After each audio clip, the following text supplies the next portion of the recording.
Hola a todos, hoy nos encontramos en el consultorio del doctor Nelson García. Mi nombre es Marta Mogollón. Es para mí sumamente halagador que el doctor se haya tomado el tiempo para esta entrevista.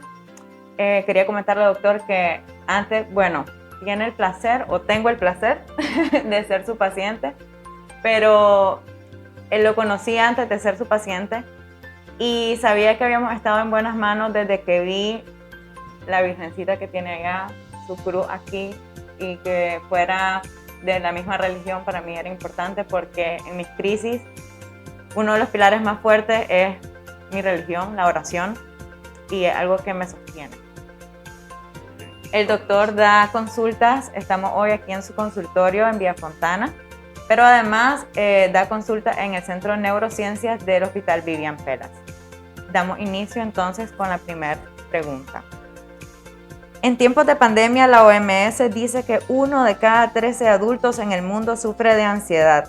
Incluso se dice que hay personas que pueden presentar síntomas de ansiedad por años y no acuden al médico. Doctor, ¿por qué debo acudir al psiquiatra? ¿Cuál es el indicador que me dice debo ir al médico? Bueno, la ansiedad, tenemos hasta cierto punto lo que es esa parte de ansiedad que nos ayuda a sobrevivir, ¿verdad? A sobrepasar metas, a sobrevivir de alguna manera. Pero cuando la ansiedad se vuelve sintomatológica, donde ya la persona no experimenta bienestar, siente caos, pensamientos caóticos, miedo excesivo, y va alterando la calidad de vida tanto personal con lo que le rodea, en su medio y en su vida cotidiana. Uno tiene que ser capaz de reconocer eso y decir, tengo que ir a buscar ayuda. Y si tenés dudas, también puedes hacerlo para que sea el especialista el que te diga, no, hasta aquí llegas. No estás en fase de tratamiento. Puedes trabajar con psicoterapia y sin tratamiento farmacológico, o necesitas ambas, ¿verdad?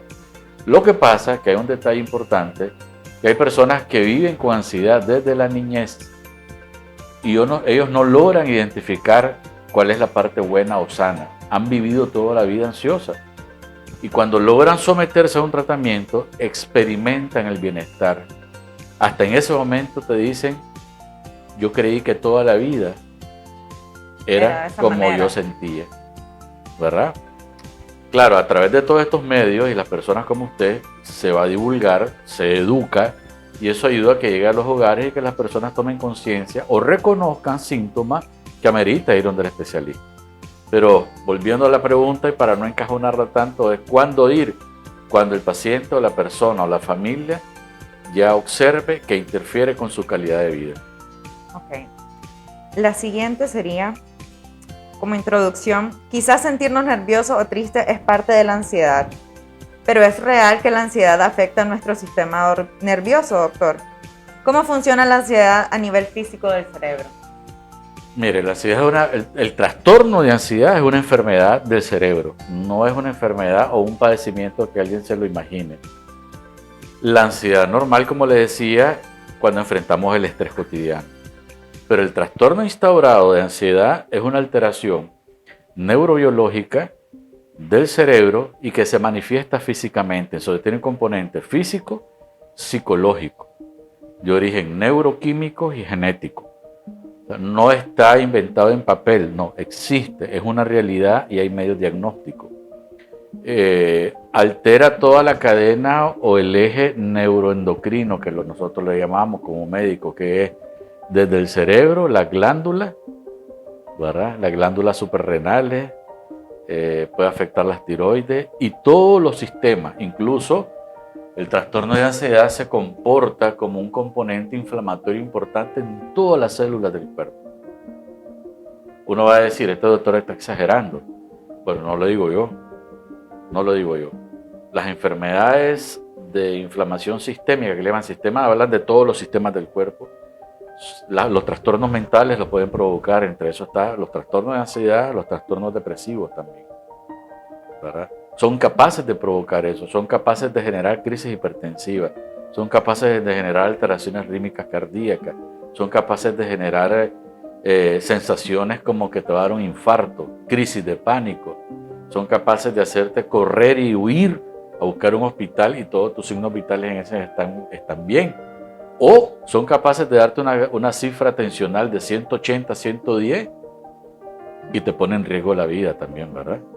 Entonces, los trastornos de ansiedad o la ansiedad es una enfermedad tal que también interfiere con la calidad de vida y pone en riesgo tu vida. Claro, lo he vivido, doctor. Puedo decir que es real, o sea, dar testimonio de que también da síntomas físicos. ¿En qué tipo de ansiedad se recomienda tomar medicamentos? Hay personas que pueden estarse preguntando si padecen de ansiedad y al no buscar ayuda pueden automedicarse. Es importante que se sepa que los medicamentos solo son recetados por un médico. ¿Cómo actúan los medicamentos entonces en el organismo?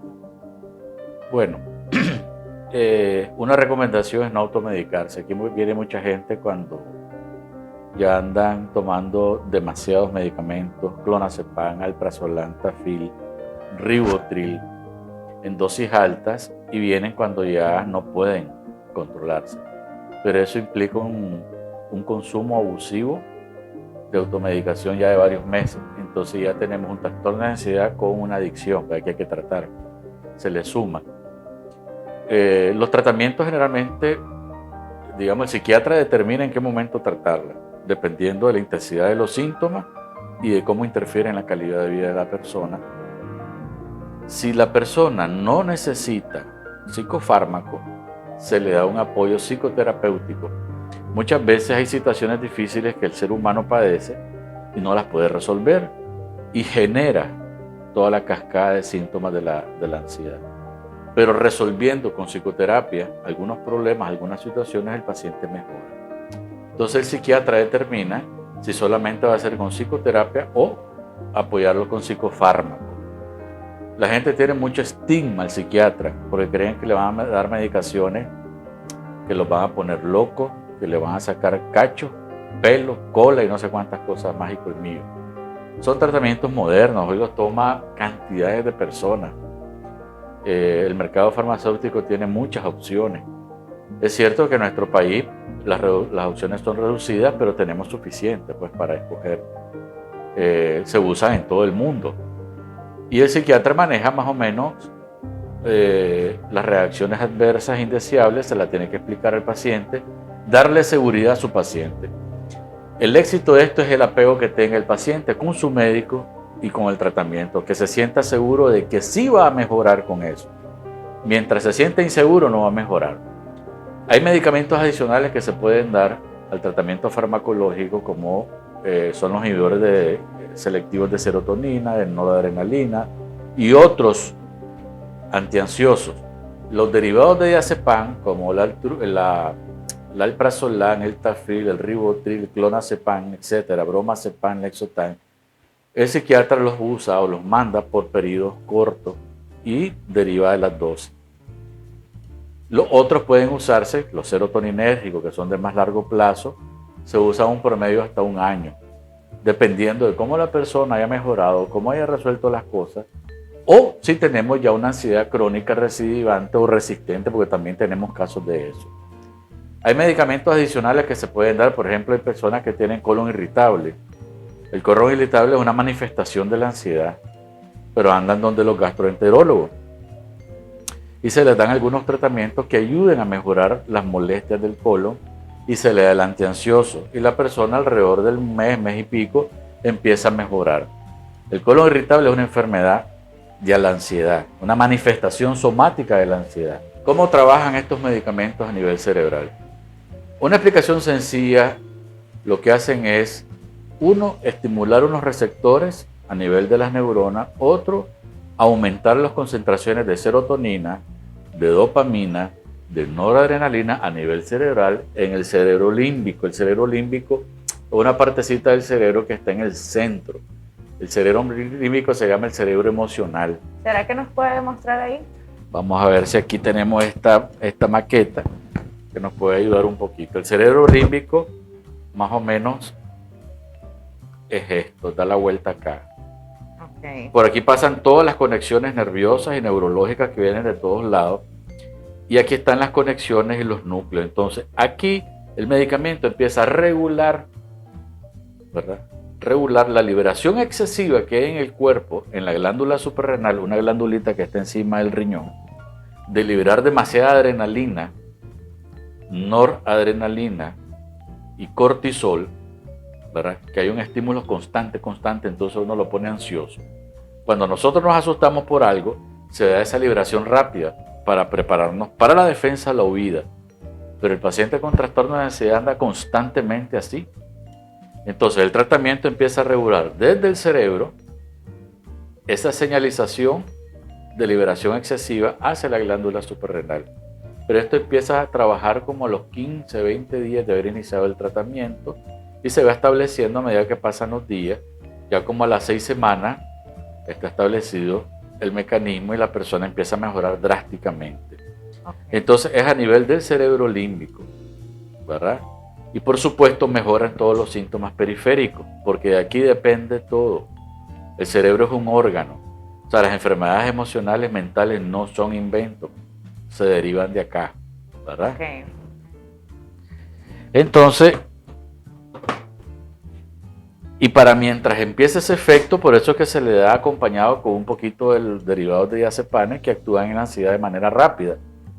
La diazepam es como el paracetamol, la acetaminofén, te quita la fiebre pero no la infección.